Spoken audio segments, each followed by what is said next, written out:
So the California Police Department out here, they had to issue an apology because a few of their officers got involved and manhandled and aggressively arrested a teenage black girl.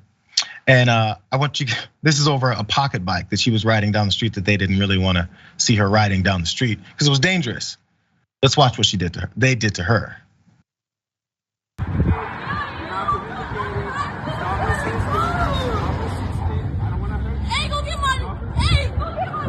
What the?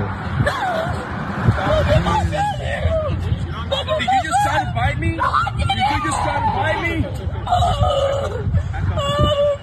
What the? Hey! Call my brother!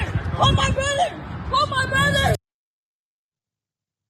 So if you see a kid screaming for their brother, mother, please someone help me, and then your response is let me trip her from behind, slam her on her back, choke her, strangle her, and then start claiming, did you just try to fight me? I hope she just tried to fight you because you're definitely fighting her.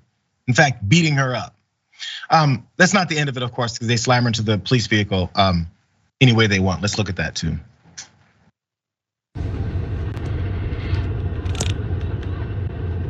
Damn, they got him.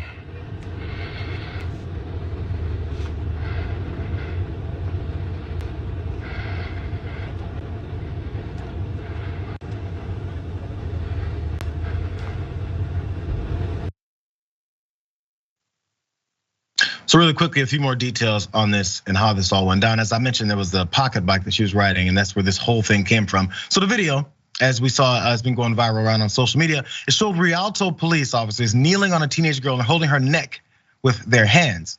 So the Rialto Police Department made a statement on the 11th of February. From the incident from the 11th of February. They said the teenage girl had refused to identify herself after being stopped for, quote, riding an illegal street pocket bike and traveling at an unsafe speed on a residential street. Because officers could not prove her identity or release the juvenile to her parents with a citation to appear in juvenile court, she was arrested. After viewing body camera footage, Police Chief Mark Kling claimed that the girl appeared to have resisted, but also said that the department was looking into the officer's decision to trip the juvenile to the ground and put his hand on her throat during the arrest. The teen was later released to her family at a detention center. So they're gonna do an independent investigation and talk about what they're gonna figure out. But really the main thing was here that they needed to apologize for what happened, but then had to throw in there, hey, she didn't identify herself and she was riding a pocket bike. So we have to slam her to the ground, strangle her, and then throw in a police car. I want you to imagine if this was a 12-year-old little white girl. Just picture it. Okay, I think you guys know what you would not have seen from that entire scene.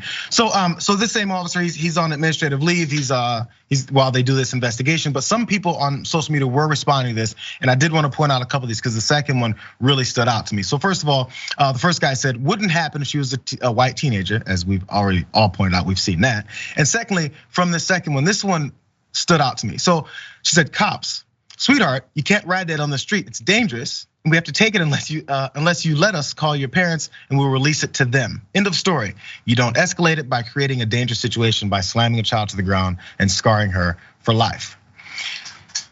Now, I'm sure a lot of people may read that and go, why would they do that? Why would you take someone who's breaking the law, I don't care what age they are, and tell them, sweetheart, calm down, we're gonna have to make sure we figure this out so that you don't hurt yourself? Probably because they would do that with anyone else. There's been plenty of kids, especially, that are maybe doing something that is dangerous, specifically to herself. I assume she didn't have a helmet. She's riding around on a bike that's about a foot or two high. She could slide up under a car, all these things. The person that you should be looking out originally for is this girl. She's putting herself in danger. But instead it turns into, are you trying to fight me? How dare you? Where's your parents? I have to arrest you because you won't break out any ID. A lot of these folks in authority positions always see younger black kids as older than they are. They assume these things. This comes from like kindergarten age. They see them as 3 to 4 years older. There's studies on this. So when you see this, understand that they think they're attacking a grown woman, which they still shouldn't do. So there's an apology that the police department released, as I point out. Let's read it specifically. "We apologize to the juvenile's family regarding these unfortunate circumstances. At a time when our police department strives to build community relationships, we certainly fell short in this encounter. We look forward to building rapport with this family now and in the future. The things that are not in that statement, and I get it's a statement, but I would like to see later is how, when, and what are you gonna do? What are you gonna do to build rapport with this family? And is it just this family? Because there's other folks that saw this. There's the guy that filmed it. There's folks that have seen it afterwards. There's people who probably have to deal with the Rialto Police Department from now on. And they're thinking, how are they gonna build rapport with the community again? It's an empty statement. They always say they're gonna build rapport with the community, and we value the community, and we have to make sure that they have our trust. Is the police officer that did this, is he gonna be committed to it? Is he gonna change his ways? Is he gonna go through some sensitivity training? Is he gonna go through a training that lets him know that this was a kid? Because apparently he didn't think so. Or if he thought so, that makes him even worse. That's the guy that gets fired. If he thinks he should manhandle a kid like that. 2 of them.